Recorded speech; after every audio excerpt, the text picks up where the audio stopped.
এবছর প্রেম বিষয়ে আপনাদের কিন্তু বিশেষ নজর রাখতে হবে বা বিশেষ সাবধানে থাকতে হবে। কেন সাবধানে থাকতে হবে?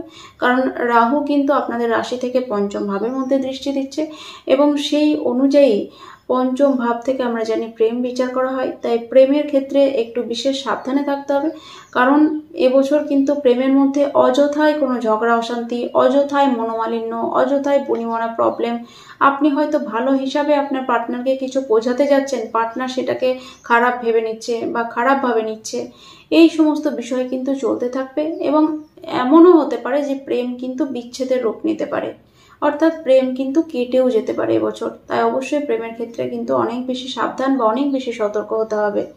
কিন্তু খুশির খবর হচ্ছে নতুন প্রেমও আসতে পারে আপনাদের জীবনে।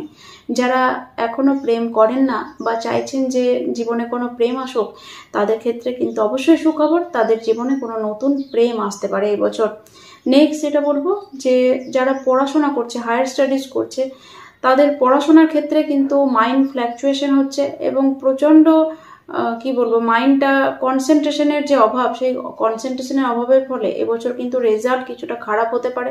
তাই অবশ্যই এবছরে মেডিটেশনকে বাড়াতে হবে। আগেই বলেছি, মাইন্ডকে আগে নিজের কন্ট্রোলে নিয়ে আসতে হবে, তাহলে কিন্তু এই বছরটা আপনাদের ক্ষেত্রে অনেকটা ভালো। যারা পড়াশোনা স্টুডেন্ট রয়েছে, তোমরা চেষ্টা করবে রোজ মেডিটেশন করার, তাহলে কিন্তু এই ধরনের সমস্যাকে অ্যাভয়েড করতে পারবে এবং কনসেন্ট্রেশন। নমস্কার, আমি পাপড়ি শাস্ত্রী এবং আপনারা দেখছেন ভাগ্যজ্যোতি চ্যানেল। আজকে আলোচনা করব 12 বছর পর মীন রাশির সাপেক্ষে দেবগুরু বৃহস্পতির ট্রানজিট থার্ড হাউসে হতে চলেছে, এবং হতে চলেছে বলবো না, অলরেডি হয়ে গেছে। এই থার্ড হাউসে গোচর মীন রাশি বা লগ্ন সাপেক্ষে আপনাদের জীবনে কতটা মহাপরিবর্তন আনতে চলেছে সেই বিষয় নিয়ে পুরোটা আলোচনা করার চেষ্টা করব। তাই অবশ্যই ভিডিওটিকে স্কিপ না করে শুরু থেকে শেষ পর্যন্ত দেখবেন। স্কিপ করে গেলে কিন্তু কিছুই মাথায় ঢুকবে না। এবং যদি এই ভিডিওটি ভালো লেগে থাকে, অবশ্যই ভিডিওটিকে লাইক, শেয়ার এবং কমেন্ট করতে একদম ভুলবেন না। এবং সেই সঙ্গে সঙ্গে যারা চ্যানেলের মধ্যে এখনও নতুন রয়েছেন, তাদেরকে রিকোয়েস্ট করব চ্যানেলটিকে সাবস্ক্রাইব করে দেওয়ার জন্য। যাই হোক, আমরা সরাসরি অনুষ্ঠানের মধ্যে প্রবেশ করব। এই ভিডিওটি মীন লগ্নের জন্যও কিন্তু প্রযোজ্য, বা মীন লগ্নের মানুষরাও আপনারা দেখতে পারেন, মীন লগ্নের সঙ্গেও কিন্তু ম্যাচ করবে।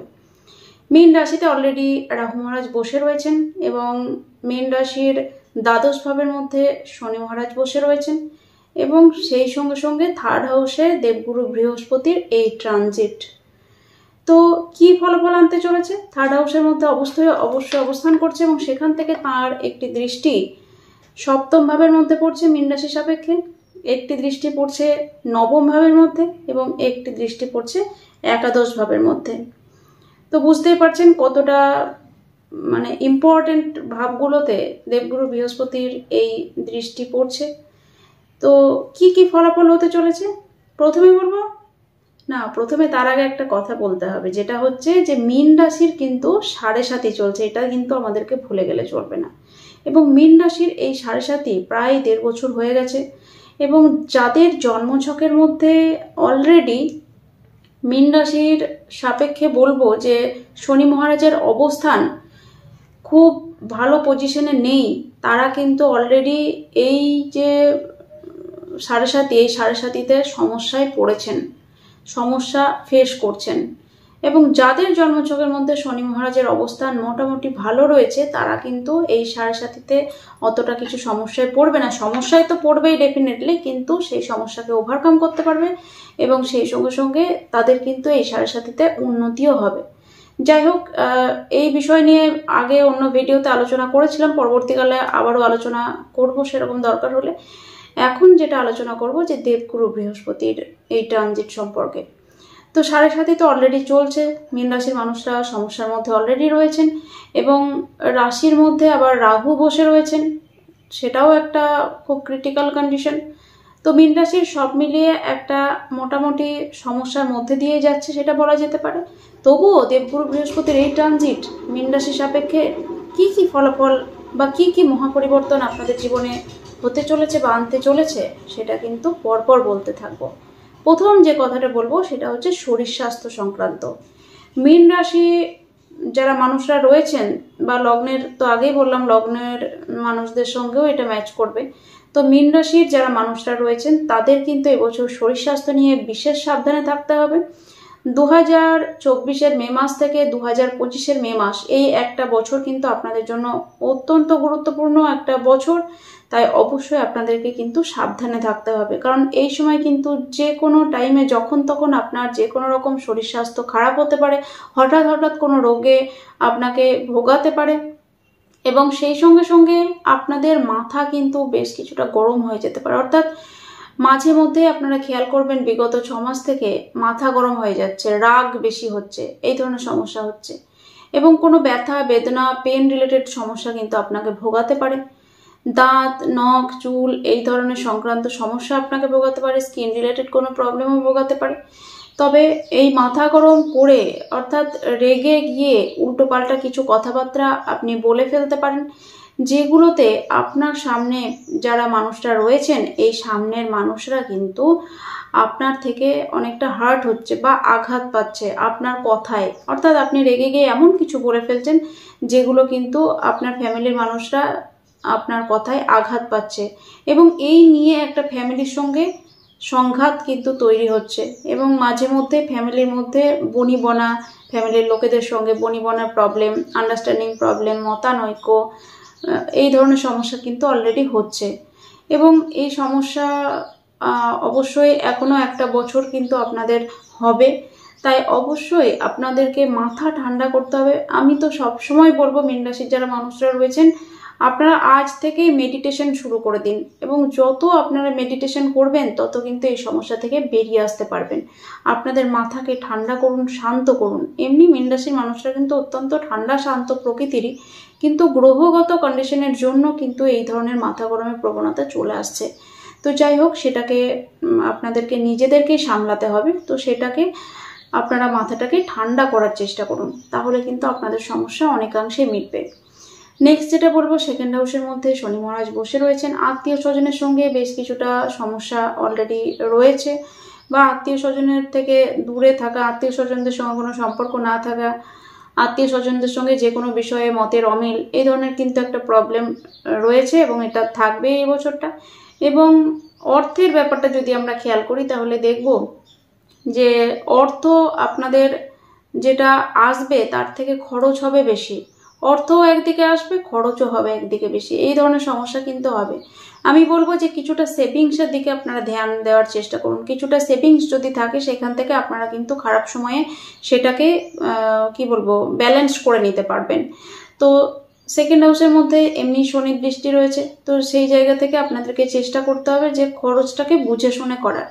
একাদশ ভাবের মধ্যে অবশ্যই বৃহস্পতির দৃষ্টি রয়েছে, তাই অর্থ আসার জন্য কোনো বাধা নেই, অর্থ আপনাদের আসতে থাকবে, কিন্তু খরচটাকে আপনাদেরকে লাগামে রাখতে হবে, তাহলেই কিন্তু এই সমস্যা অনেকাংশে মিটবে। তবে অনেক সময় দেখবেন যে অর্থ কোথাও আপনি যদি কাউকে টাকা ধার দিয়ে থাকেন বা কোথাও আপনার টাকা পাওয়ার থাকে, সেই জায়গা থেকে অর্থ পাওয়ার ক্ষেত্রে বেশ কিছুটা প্রবলেম হতে পারে। অর্থাৎ যেটা 1 মাসে পাওয়ার কথা ছিল সেটা হয়তো 3 মাস লেগে যাচ্ছে, এই ধরনের সমস্যা কিন্তু হতে পারে। তাই অবশ্যই কাউকে টাকা ধার দেওয়ার আগে বা যেখানে টাকা পাচ্ছেন সেখানে রেগুলার আপনি তাগাদা করে সেই টাকাটাকে নিজের আয়ত্তে নিয়ে আসার চেষ্টা করুন, তাহলে কিন্তু আপনাদের জন্য অনেকটা বেটার হবে। নেক্সট যেটা বলবো যে থার্ড হাউসে বৃহস্পতির সঞ্চার হয়েছে, এবং যারা ভাই বোনের সঙ্গে সম্পর্কে যাদের সমস্যা ছিল, ভাই বোনের সঙ্গে সম্পর্ক কিন্তু এই একটা বছরে আপনাদের খুব ভালো হবে। বিভিন্ন নতুন নতুন যোগাযোগ আপনাদের আসবে, নতুন নতুন মানুষের সঙ্গে পরিচয় হবে, এবং আপনারা সেই নতুন নতুন মানুষের থেকে বেশ কিছুটা লাভ কিন্তু ওঠাতে পারবেন, বা তাদের দ্বারা আপনি কোনো বেনিফিট অবশ্যই পাবেন। এছাড়াও বলবো যে আপনাদের চেষ্টা, কাজকর্ম করার চেষ্টা, বা আপনার কর্ম কিভাবে ডেভেলপমেন্ট হবে কর্মের ক্ষেত্রে, সেই যে চেষ্টা, এগিয়ে যাওয়ার যে প্রচেষ্টা, সেই প্রচেষ্টা আপনাদের এবছর বৃদ্ধি পাবে। এবং অবশ্যই আপনারা যদি আপনাদের চেষ্টা এবং ধৈর্য এবং বুদ্ধি দ্বারা সঠিকভাবে পরিশ্রম এবছর করেন, তাহলে সফলতা কিন্তু আপনাকে ধরা দেবেই, সেটা বলা যেতেই পারে। নেক্সট যেটা বলবো যে প্রেমের ক্ষেত্রে এবছর প্রেম বিষয়ে আপনাদের কিন্তু বিশেষ নজর রাখতে হবে বা বিশেষ সাবধানে থাকতে হবে। কেন সাবধানে থাকতে হবে? কারণ রাহু কিন্তু আপনাদের রাশি থেকে পঞ্চম ভাবের মধ্যে দৃষ্টি দিচ্ছে এবং সেই অনুযায়ী পঞ্চম ভাব থেকে আমরা জানি প্রেম বিচার করা হয়, তাই প্রেমের ক্ষেত্রে একটু বিশেষ সাবধানে থাকতে হবে। কারণ এবছর কিন্তু প্রেমের মধ্যে অযথায় কোনো ঝগড়া অশান্তি, অযথায় মনোমালিন্য, অযথায় বনিবনা প্রবলেম, আপনি হয়তো ভালো হিসাবে আপনার পার্টনারকে কিছু বোঝাতে যাচ্ছেন, পার্টনার সেটাকে খারাপ ভেবে নিচ্ছে বা খারাপভাবে নিচ্ছে, এই সমস্ত বিষয় কিন্তু চলতে থাকবে এবং এমনও হতে পারে যে প্রেম কিন্তু বিচ্ছেদের রূপ নিতে পারে, অর্থাৎ প্রেম কিন্তু কেটেও যেতে পারে এবছর। তাই অবশ্যই প্রেমের ক্ষেত্রে কিন্তু অনেক বেশি সাবধান বা অনেক বেশি সতর্ক হতে হবে। কিন্তু খুশির খবর হচ্ছে নতুন প্রেমও আসতে পারে আপনাদের জীবনে। যারা এখনো প্রেম করেন না বা চাইছেন যে জীবনে কোনো প্রেম আসুক, তাদের ক্ষেত্রে কিন্তু অবশ্যই সুখবর, তাদের জীবনে কোনো নতুন প্রেম আসতে পারে এবছর। নেক্সট যেটা বলবো, যে যারা পড়াশোনা করছে, হায়ার স্টাডিজ করছে, তাদের পড়াশোনার ক্ষেত্রে কিন্তু মাইন্ড ফ্ল্যাকচুয়েশন হচ্ছে এবং প্রচণ্ড কি বলবো, মাইন্ডটা কনসেন্ট্রেশনের যে অভাব, সেই কনসেন্ট্রেশনের অভাবের ফলে এবছর কিন্তু রেজাল্ট কিছুটা খারাপ হতে পারে। তাই অবশ্যই এবছরে মেডিটেশনকে বাড়াতে হবে। আগেই বলেছি, মাইন্ডকে আগে নিজের কন্ট্রোলে নিয়ে আসতে হবে, তাহলে কিন্তু এই বছরটা আপনাদের ক্ষেত্রে অনেকটা ভালো। যারা পড়াশোনা স্টুডেন্ট রয়েছে, তোমরা চেষ্টা করবে রোজ মেডিটেশন করার, তাহলে কিন্তু এই ধরনের সমস্যাকে অ্যাভয়েড করতে পারবে এবং কনসেন্ট্রেশন যদি তোমরা বাড়াতে পারো, তাহলে কিন্তু পড়াশোনার ক্ষেত্রে অবশ্যই ভালো ফলাফল পাবে। এবছর বুদ্ধি সঠিকভাবে কাজে লাগানোর ক্ষেত্রে কিছুটা সমস্যা হতে পারে। ভুলভাল বুদ্ধির কারণে বেশ কিছুটা লস হতে পারে। ভুলভাল কোনো ইনভেস্টমেন্ট করে সমস্যায় পড়তে পারেন। তাই অবশ্যই এবছর কোনো ইনভেস্টমেন্ট করার আগে অনেক বেশি ভাববেন। এবছর সেরকম বড় কোনো ইনভেস্ট করতে যাবেন না, না হলে কিন্তু সমস্যায় পড়তে পারেন। যারা সন্তান নেওয়ার প্ল্যানিং করছেন বা যাদের সন্তান রয়েছে অলরেডি, সন্তান নেওয়ার যারা প্ল্যানিং করছেন তাদের ক্ষেত্রে আগে বলে দিই, সন্তান নেওয়ার প্ল্যানিং করার আগে অনেক বেশি ভাবনা চিন্তা এবছর করতে হবে। সঠিক পরামর্শ, সঠিক ডাক্তারের গাইডেন্স নিয়ে তবেই কিন্তু সন্তান নেওয়ার প্ল্যানিং করুন, না হলে এবছর কিন্তু সন্তান নেওয়ার ক্ষেত্রে বেশ কিছু সমস্যা আছে, এমনকি মিসক্যারেজও হতে পারে। তাই অবশ্যই এই জায়গাটাকে আপনাকে খেয়াল রাখতে হবে। নেক্সট যেটা বলবো, যাদের সন্তান রয়েছে মীন রাশির মানুষদের, সন্তান কিন্তু এবছর কিছুটা অবাধ্য হতে পারে আপনাদের, এবং সন্তান আপনার কথা শুনছে না, এই ধরনের একটা সমস্যা হতে পারে। সন্তানের মোবাইলের দিকে আসক্তি বাড়তে পারে, সন্তানের টিভির দিকে আসক্তি বাড়তে পারে, সন্তানের বন্ধু বান্ধব আড্ডাবাজি এইসবের দিকে আসক্তি বাড়তে পারে, পড়াশোনার দিকে মন কিন্তু কমে যেতে পারে। তাই অবশ্যই এই বিষয়গুলোকে আপনাকে খেয়াল রাখতে হবে এবং যদি এইগুলো এতটাই পরিমাণে বেড়ে যায়, তাহলে সন্তানের জন্মছকের সঠিক বিচার করিয়ে সেখানে কিছু রেমেডি করে আপনাকে এগোতে হবে, নইলে কিন্তু সন্তানের দিকে এবছর সমস্যার মধ্যে আপনি পড়তে পারেন। নেক্সট যেটা বলবো, যারা বিজনেস করছেন, বিজনেসের মধ্যে অনেক রকম সমস্যার মধ্যে পড়েছিলেন এতদিন ধরে এবং অনেক রকম সমস্যা, যেমন বিজনেসের ক্ষেত্রে যেরকম আপনি চাইছিলেন সেরকম উন্নতি হচ্ছিল না, বিজনেসটাকে গ্রো করাতে পারছিলেন না। কারণ আমরা দেখেছি যে মীন রাশি সাপেক্ষে সপ্তম ভাবের মধ্যে কেতু বসে ছিল বা এখনও রয়েছে, তো কেতু সপ্তমে থাকার জন্য বিজনেসটা কিছুতেই ডেভেলপমেন্ট হচ্ছিল না এবং অনেকটা ইনভেস্টমেন্ট করার পরেও আপনি বিজনেসটাকে গ্রো করাতে পারছিলেন না। যারা পার্টনারশিপ বিজনেসের মধ্যে রয়েছেন, পার্টনারশিপ বিজনেসের ক্ষেত্রেও হয়তো অনেকটাই লস খেয়েছেন, কিন্তু খুশির খবর হচ্ছে এবছর কিন্তু আপনাদের বিজনেসে গ্রোথ আসবে। এবছর অনেকটাই আপনারা বিজনেসটাকে বাড়িয়ে নিতে পারবেন, তবে সমস্যা তো অবশ্যই থাকবে। যদি নিজস্ব জন্মছক ভালো থাকে তাহলে সেই সমস্যাকে অনেকটা কাটিয়ে উঠতে পারবেন, এবং যদি নিজস্ব জন্মছকে সপ্তম ভাব বা ব্যবসার জায়গাটায় কিছু প্রবলেম থাকে, তাহলে সেক্ষেত্রে অনেকটা ডিফিকাল্টিজ আপনাদেরকে পোয়াতে হবে। তো এই হচ্ছে বিষয়। বিজনেসের ক্ষেত্রে অবশ্যই ধ্যান দেওয়ার চেষ্টা করুন, খেয়াল রাখার চেষ্টা করুন। তবে দেবগুরু বৃহস্পতির দৃষ্টি যেহেতু সপ্তম ভাবের মধ্যে পড়ছে, তাই বিজনেসের ক্ষেত্রে কিন্তু গ্রোথ হওয়ার সম্ভাবনা থাকবে। তবে এতদিন যারা শত্রুতা করে আপনার বিজনেসকে নষ্ট করার চেষ্টা করছিল, আপনার বিজনেসে হয়তো কোনো তন্ত্রক্রিয়া করে ক্ষতিও করে রেখেছে, সেটাও হতে পারে। তো সেইগুলো যারা করছিল তারা আর অতটা ক্ষতি করতে পারবে না, কিন্তু যদি অনেক বেশি ক্ষতি আপনাদের করে রেখেছে, তাহলে অবশ্যই সেগুলোকে কাটিয়ে ওঠার চেষ্টা করুন, সেগুলোকে সঠিক রেমেডি করার চেষ্টা করুন, তবে কিন্তু আপনাদের বিজনেস গ্রোথ করবে, সেটা বলা যেতে পারে। নেক্সট যেটা বলবো, যে এবছর কিন্তু আপনাদের কোনো তীর্থ ভ্রমণ হতে পারে। এবছর পিতার শরীর স্বাস্থ্য নিয়ে যে সমস্ত সমস্যা আপনারা ভুগছিলেন, তার থেকে এখন কিন্তু পিতার শরীর স্বাস্থ্য আগের থেকে অনেকটা বেটার হবে এবং পিতার শরীর স্বাস্থ্য অনেকটা আগের থেকে বেটার তো হবেই এবং ভালোর দিকে যাবে সেটা বলা যেতে পারে। যারা উচ্চশিক্ষা করতে চাইছিল, উচ্চশিক্ষার ক্ষেত্রে অবশ্যই ভালো যোগ রয়েছে এবং বিদেশে গিয়ে উচ্চশিক্ষা করার মতোও যোগ থাকছে। তবে অবশ্যই এক্ষেত্রে কনসেন্ট্রেশনের একটা প্রবলেম তো রয়েছেই, তাই অবশ্যই মেডিটেশন করতে হবে, সেটা আগেই বললাম। এবছর আপনারা অনেকটাই আধ্যাত্মিক প্রকৃতির হবেন, পুজো পাঠের দিকে আপনাদের মন যাবে, ভগবানের দিকে আপনাদের মন যাবে এবং আপনারা যদি সঠিক পুজো পাঠ ভগবানের দিকে সঠিক মন দিতে পারেন তাহলে কিন্তু আপনাদের যে সমস্যা বাধাগুলো আসছিল জীবনে সেটা অনেকাংশে কমবে, সেটা বলা যেতে পারে। নেক্সট যেটা বলবো যে এই বছর আপনাদের সফলতা অবশ্যই আপনাদের হাতে ধরা দেবে, কারণ একাদশ ভাবের মধ্যে দেবগুরু বৃহস্পতির দৃষ্টি থাকছে। তাই আপনারা একটু পরিশ্রম করুন, যেহেতু সাড়ে চলছে, তো সাড়ে চলাকালীন যে কোনো শুভ যোগ অত ভালো ফল দিতে পারে না যতক্ষণ না আপনি নিজের পরিশ্রমকে আরও বৃদ্ধি করবেন। নিজের পরিশ্রমকে আরও বৃদ্ধি করুন, নিজের উপর কনফিডেন্স রাখুন, তাহলে সফলতা কিন্তু এবছর আপনার হাতে ধরা দেবে। বিবাহিত জীবনের ক্ষেত্রে বলতে ভুলে গেলাম, বিবাহিত জীবনের ক্ষেত্রে যারা রয়েছেন, বিবাহিত জীবনের ক্ষেত্রে কিন্তু এবছর আপনাদের অনেকটা আগের থেকে বেটার হবে। এমনিতেই বিবাহিত জীবন যেহেতু সপ্তমের মধ্যে কেতু ছিল, এই 6 মাস অনেকটাই খারাপ গেছে, অনেকটাই সমস্যার মধ্যে চলছিল এবং অনেকের হয়তো বিচ্ছেদের দিকেও রূপ নিয়েছে বা বিচ্ছেদের কেস চলছে, এরকমও হতে পারে।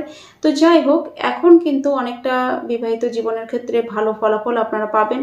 বিবাহিত জীবন আপনাদের অনেকটা দাম্পত্য সুখ আসবে, সেটা বলা যেতে পারে এবং অবশ্যই সেই দিকটা কিন্তু আপনাদের একটা খুশির খবর, সেটা বলা যেতে পারে। একটা আয় ব্যয়ের সমতা এবছর আপনারা যদি রাখতে পারেন তাহলে সফলতা এবছর আপনাদের হাতে অবশ্যই ধরা দেবে এবং বুঝে শুনে যদি এবছর খরচ করতে পারেন তাহলে আর্থিক টান আপনারা অনেকটাই নিজেরাই কন্ট্রোল করে নিতে পারবেন। একাদশে বৃহস্পতির দৃষ্টি অবশ্যই আপনাদের জীবনে অনেক সফলতা বয়ে আনবে, কিন্তু সাথে যেহেতু চলছে তাই অবশ্যই নিজেকে খেয়াল রাখতে হবে এবং নিজের কনসেন্ট্রেশন, ধৈর্য এইগুলোকে সঠিকভাবে নিজের বুদ্ধিকে কাজে লাগাতে হবে, তাহলে কিন্তু আপনারা ডেভেলপমেন্ট করতে পারবেন, সেটা বলা যেতে পারে। আর কথা বাড়ালাম না, এমনিতেই অনেকটা বড় হয়ে গেছে ভিডিওটা। যাই হোক, সকলে খুব ভালো থাকুন। যদি ভিডিওটি ভালো লেগে থাকে লাইক, শেয়ার এবং কমেন্ট করতে একদম ভুলবেন না। এখানে বিদায় নিলাম, সকলে খুব ভালো থাকুন, নমস্কার।